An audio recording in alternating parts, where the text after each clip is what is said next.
was a cold winter morning on January 25, 1993. Two CIA employees, Frank Darling and Lansing H. Bennett, were waiting in their cars at a red traffic light stop near the entrance of the George Bush Center for Intelligence, also known as the CIA headquarters. From the center lane, a man emerged from his car carrying a high-powered rifle. The man was Mir Amir Kansi. Kansi walked calmly between the rows of cars, firing shots indiscriminately at the CIA employees. Kansi fired a total of 10 rounds, killing Darling and Bennett and injuring 3 others.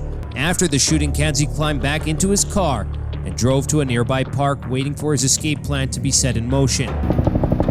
Choppers searched for the fugitive from overhead.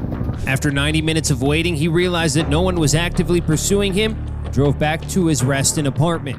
The next morning, Kansi took a flight to Quetta, Pakistan, where he had been born. The police were looking for a white male in his 20s, and the shooting was not believed to be directly related to the CIA. It was only after the investigation began that Kansi's name emerged. Agents and detectives set parameters for the database to cross-reference the suspect's physical characteristics with those who made a recent purchase of an AK-47 and who had a local address.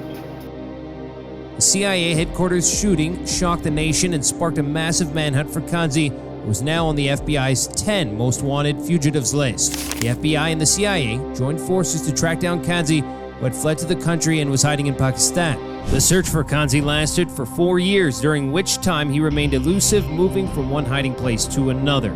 Despite the intense efforts of the FBI and the CIA, Kansi continued to evade capture, leaving the authorities frustrated and desperate. But then, a stroke of luck changed everything. In 1997, the Pakistani police received a tip-off about Kansi's whereabouts and alerted the FBI and the CIA. A joint task force of the FBI, CIA, and Pakistani police was quickly formed, and they launched a daring raid on Kansi's hideout. Kansi was captured and taken into custody. And he mentioned going and doing something big at the CIA, the White House, or the Israeli embassy. He confided in his roommate, Zahid Mir, who later reported him missing 2 days after the shooting.